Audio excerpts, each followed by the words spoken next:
Yeah, okay, welcome back, and welcome back. Lee Bazely, you had a little bit of a trip there. Yeah. And down to the sunny shores of Florida. How was that? It was amazing. We had a great time, but my God, I need another vacation. You need another one already? It's cliche, but I need a vacation from my vacation. We went to Disney World, right? So we were averaging 25,000 steps a day. We were up early in the morning, up late at night. So glad my kids are grown. Yeah. I wish my kid would have stayed home. I would have had more fun without him. There you go. Oh, I hope he doesn't watch these. Hey, it's good to be back here once again. We're down to the end of the road kind of thing, or the end of the season coming up. It's been a season to be talked about for sure, with so many ups and downs. This team, they've been playing hurt again, right? Like we're missing, Kai Schwint again, and probably, regardless of what happens, we won't see him likely again for any part of the season. No. So, that's some key players out there. But this is what we talked about last time. About how the young fellas, the rookies, really have to step into play here. Absolutely. And they've been doing great. You look at our record for this season. I mean, it hasn't been the best season ever. But when you look at the position that we've been in for this season, after what happened last year, we made a push for it last year, knowing that this season was, I don't want to use the words write-off, but in a sense, this was a write-off season. And I think we've done so much better this year than anyone would have expected. It hasn't been our banner season for the Sarnia Sting, but they've stepped up and they've won some key games. They've shown a lot of skills out there. They've shown that they can contend against some of the best teams in this league in a year where we maybe never would have thought we would have seen that. Right. So it's been pretty impressive. As you mentioned as well, Mississauga is here tonight, and they've already clinched a position in the playoffs. But the last time we played Mississauga, we beat them. Yeah, it was a tight game, but we beat them in their home barn. So playing them here at the Hive in front of the home crowd, where this crowd really gets behind the Sarnia Sting and pumps them up and kind of does that gives them that little extra push. So if we can beat Mississauga out of town, beating them here in Sarnia, nowhere near out of the question. Brings that confidence level up as well. I mean, on paper, still a possibility for the Sarnia Sting to make it into the playoffs. They're 10 points. They were 8 points. Now they're 10 points behind again. And then we're coming up to be playing Flint, right? And we got two games against Flint left in this season, one home, one away. And everybody would say we need Flint to lose would be helpful, right? Because they're so close together there. It's really been a stellar year. But you sometimes think a team like Mississauga that's coming in has already clinched a playoff position, might relax a little bit or not play. But at the same time, they're also playing for position in all of this. That's key. I was thinking that, then you mentioned that. And, of course, they're sitting in 5th place. If they can just bump themselves up one more position, then they're going to be playing somebody who's at a lower level than them, or right now they're playing with somebody with a better record. If they can kind of keep that momentum going, if they can make those moves and kind of move themselves up one or two positions, that just gives them all that better of a spot when the playoffs come around. Yeah, for sure. And thankful to the fans. I've been saying this every time for the last several weeks. We've had 13 games in a row where we have not had less than 4,000 people here. Yeah. And that last game was just over 40, just north of 4,400 people. Yeah, it was amazing. So the support of the fans is just incredible. Yeah, and we've been saying this all season long. Yeah. That just goes to show what the entire team of this organization is able to do and put together. The love for the team is there. They're playing some great hockey, but the experience here in the arena on game day is second to none. You go to any other OHL arena, you're not going to get the experience that they're getting here. I've been to a few road games this year. Yeah. There's nothing that compares to what the Sarnia Sting organization puts on for the fans here in town. Yeah, Jake Murray and his team, a small but mighty team. I have to say, there's a handful of them here that put on the in-game experience. And you're right. I've only been to one other, and maybe I'm partial, but I know behind the scenes the work that goes into, the Jumbotron and, Honey and Buzz to T-shirt time to everything that goes on. And it doesn't come without some support and sacrifice from the community who participates in, the T-shirts and everything else that goes in order to be able to make that happen. And you, who has a young family, us big kids appreciate it too, but when you look around this arena here, and I quote Jake Borey, when he sees the kids, he goes, that's what it's all about right there. Absolutely. I had a conversation with him last month or a couple months ago at the card signing event.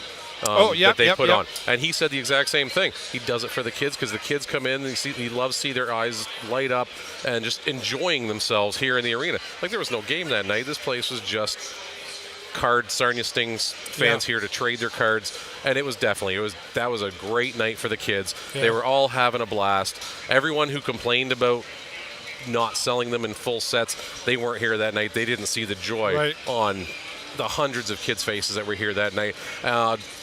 If I'm in Jake Burry's position, I'm doing the exact same thing because that was a huge success. It brought the people out, and it just built that community support. Yeah. And it's like I said it before, I'll say it again, second to none to any other team in the OHL. There's a relationship between the Sarnia Sting and this community that continues even throughout the off-season time, which we're coming into summertime, if you will, or I like to call it motorcycle season. Yep. But they still stay in touch with the community because they understand the importance of that relationship. Because when we come back here in September, after all that has happened through this I call it the stock market season here, up and down. You never know which way, right? But they try to keep that momentum going so that when the season hits, the fans are back again. And, that was something that they did and looked at last year when they started putting the season's tickets on sale earlier than normal. Like right now beside me, they've got the tickets going on sale now. And that's a part of helping keeping that momentum going.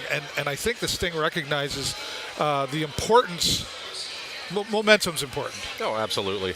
And, from what you can see, what's going on over there, great success from what you're seeing in the online on the Sting Nation fan site. Yep. We're going to have a very successful season next season, probably, for many seasons to come, just because they're putting in that effort. Like I said, when they put that effort in, even when the season's done, through those off months there, Sting Nation is still fresh in everybody's mind. The Sarnia Sting team, doesn't matter if the games aren't happening. Because of that, the effort they put in those off-season, the events that they do, and all the stuff they're doing, Sarnia Sting is still fresh in our minds, and it gets us excited. It gets us excited for the next season. Sting Nation is strong on Facebook as well. For those watching, if you've never been into Sting Nation on Facebook, check out that group and join the group. And it's interesting to me, too, how supporters of other teams come into the Sarnia Sting Nation. You've experienced that too, from wasn't it Saginaw? The Saginaw spirit. Yeah, it's great because it just builds those relationships with those other teams as well. Because it's great to have a relationship here in town with all of our Sting supporters, but the fact that we have great relationship with another team's fan support, it just goes to show the power of those online like social media groups and all that stuff, to be able to come together like that. Like whenever we play Saginaw here, I love seeing the Saginaw fans here. Right. And through those online, through the Facebook groups and stuff like that, you get to meet these people in person when they do come to town or when you go to their barns. And you just have a great time. I've seen some tailgating happening. Absolutely. I mean, legal tailgating, of course. I went down and I was partying up in one of the sections down in Saginaw there.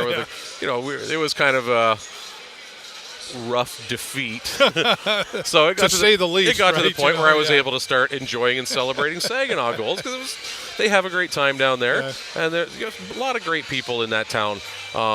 Whenever they come here, you got a few of the regulars that show up here every time Saginaw's in town. Yeah. And I remember last year, I think it was round 3 of the playoff, we had a lot of Saginaw fan support coming to watch us. After we beat them out, they came to support us playing London. So it's just amazing that kind of camaraderie you can have with someone who's normally a supporter of a different team. Let's talk a little more hockey now. Like we see, again, Mississauga, taking mid of the pack there, clinched into the playoffs. But last few games, and then, of course, down in London, that was another tough one, losing that battle at the 402, if you will. What do you think's been missing the last few games? So, coming up some strong teams here.